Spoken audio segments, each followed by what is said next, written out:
Ya, apa kabar Melanisi semuanya? Gue masih sedikit-sedikit untuk menaikkan video ini ya, video di channel YouTube ini ya, buat lo semuanya yang mau hal-hal lain selain sepak bola atau mungkin selain sepak bola selain Milan, gue selalu sampaikan di channel satu lagi, Mugni MF Channel. Kalian bisa langsung ke channel itu di deskripsinya gue sampaikan. Ya, gue saat ulasan dari starting eleven tentang Jose Mourinho dan gue kaget di situ ternyata membahas seorang kakak. Ya, buat kalian Milanisti yang sudah sangat lama banget, tentunya kalian masih ingat tentang kiprah Ricardo Kakak ya. Tadinya gue mau sekalian dengan membahas Shevchenko, tetapi gue katakan kepergian Shevchenko pada waktu itu ke Chelsea pada tahun 2006, gue bilang dalam tanda kutip memang itu sudah waktunya dia pergi gitu. Tapi untuk kakak ini, dia ini adalah hal yang berbeda ya. Meskipun ada sama-sama kesamaan, kalau kita saksi ini, karena memang mereka berdua sama-sama menurun ketika dilatih Jose Mourinho. Ya itu uniknya. Jadi entahlah ini Mourinho ini seperti apa orangnya. Hancurnya karir kakak itu karena di Madrid ya. Pada waktu itu Milan ya katakanlah pada waktu Berlusconi itu katanya sedang ada masalah keuangan dan segala macam. Akhirnya harus menjual kakak lah. 60, saya harga 68 juta euro pada waktu itu. Jadi ya para Milanisti yang sudah waktu itu tangis-tangis darah harus terima juga. Dan imbasnya ke performa tim di tahun 2009-2010 itu nggak tahu deh gitu ya. Memang itu dilatih Leonardo disebut buruk juga enggak, tetapi yang apa ya? Tapi apakah itu yang kita harapin enggak juga gitu ya. Jadi Ricardo Kakak ini menurut kalau bagi gua itu adalah ikon yang salah satu ikon yang nggak bisa digantikan di Milan sampai saat ini ya. Selain Andrea Pirlo, Bang. Gue nanti khusus lagi untuk Pirlo ya. Jadi kita memang sempat juga ada keemasannya pada masa Boateng, pada waktu di masa zaman Allegri ya. Tetapi keberadaan kakak itu sampai sekarang sampai saat ini belum ada yang bisa menggantikan, belum ada yang bisa mendobrak lagi performa Milan. Oke, kita sudah Scudetto dan gue sekarang udah nggak mau bahas lagi soal Pioli ya. Pioli ya udah good luck aja deh untuk soal Pioli gitu ya. Jadi keberadaan kakak ini di Milan sungguh benar-benar fundamental banget lah. Gimana kita saksikan gue yang ada dulu kakak, bahkan Galliani gue ingat banget pada waktu itu setelah pertandingan lawan Udinese ya mengatakan bahwa tahun 2008-2009 ya bahwa ya emang kakak nggak bisa digantiin gitu. Efeknya sampai sekarang itu masih ada. Bahkan gue nggak habis pikir ketika kakak dijual dan akhirnya ternyata kakak sendiri menyesali itu. Kakak ketika di Real Madrid benar-benar menurun semenurun-menurunnya gitu ya. Bahkan puncaknya di zaman Jose Mourinho di mana dia cuma kalau nggak salah hanya main 87 laga selama Jose Mourinho di Madrid melatih Madrid gitu. Bahkan kabar sebelumnya kakak itu pernah menyerukan bahwa sebelum Piala Dunia 2010 ya, jadi dia ingin segera dilatih Mourinho. Ternyata Mourinho yang eh, menghancurkan karirnya kakak ya. Sehingga akhirnya kakak rentan cedera, kebugarannya bermasalah, jarang tampil, dan akhirnya dikasih gratis lagi ke Milan. Dan selama di Milan, dia nggak mampu juga untuk kembali ke performa yang pada waktu di periode awal ya.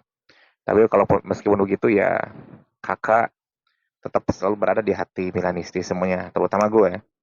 Dan yang sangat disayangkan periode kedua kakak itu nggak mulus ya. Tapi gue bilang periode kedua kakak itu nggak bukan hanya faktor kakak, tapi memang kondisi tim pada saat itu memang itu awal keterpurukan AC Milan gue bilang. Dari situ kan terus menurun hingga akhirnya adalah suatu momen di mana ketika Pioli datang, gue mengakui itu. Uh, ini selain memang mainnya seperti apa luar biasa, tapi ini kakak ini punya catatan yang paling istimewanya adalah kita harus ingat dia adalah satu-satunya pemain terakhir yang meraih Ballon d'Or sebelum didominasi Messi dan Ronaldo. Jadi sebelum buat kalian yang milenial, yang Gen Z, buat kalian yang Gen Z ya terutama, sebelum Messi dan Ronaldo itu mendominasi Ballon d'Or, itu ada kakak. Oke? Okay? ada kakak sebelumnya.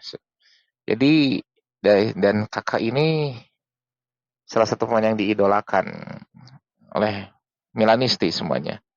Gue sampai saat ini berharap selalu ada kakak-kakak yang baru di Milan meskipun sampai saat ini belum juga ada. Ya kita selalu berharap bagaimana itu manajemen berikutnya lah. Gitu. Uh, kakak itu berada di Milan dari rentan waktu kalau nggak salah itu tahun 2002 ya, tahun 2002, 2003 sampai 2008, 2009. Nah, di situ kakak meraih segalanya. Dia mendapatkan berbagai gelar seperti Scudetto, seperti Liga Champion dan puncaknya meraih Ballon d'Or. Juga mendapatkan trofi FIFA Club World Cup. Jadi semuanya sudah ada kakak bersama AC Milan itu. Dan gue termasuk yang paling sedih ketika kakak ke Madrid ya. Ketika itu kesetiaan kakak itu udah gak ada bandingannya banget deh gue bilang ya. Tetapi tahun 2008-2009, mundur dulu ke tahun 2007-2008, itu pada waktu itu gue bilang, setelah juara Liga Champion tahun musim 2006-2007, musim 2007-2008 itu musim yang gilanya itu nggak ada duanya. Jadi artinya musimnya itu buruk banget gitu untuk AC Milan. Pada waktu itu gue bilang itu yang paling buruk ya pada waktu itu. Gagal ke Liga Champion dan tiba-tiba ada surat kabar berita yang kakak bilang ya saya siap ke Milan dengan 3 syarat gitu kan. Syarat pertama kalau Milan membutuhkan uang, kalau saya ingin hengkang atau eh, direksi meminta saya hengkang seperti itu. Dan ya kakak ini akhirnya dijual juga pada musim berikutnya. 2008-2009 sempat bersama ada trio kakak Pato Ronaldinho. Namun yang gue bilang ketika gue amati mereka selama satu musim, nampaknya ini Ancelotti ini belum gak bisa meramu bagaimana kakak dan Ronaldinho disatukan meskipun memang itu bukan hal yang mudah juga gitu ya.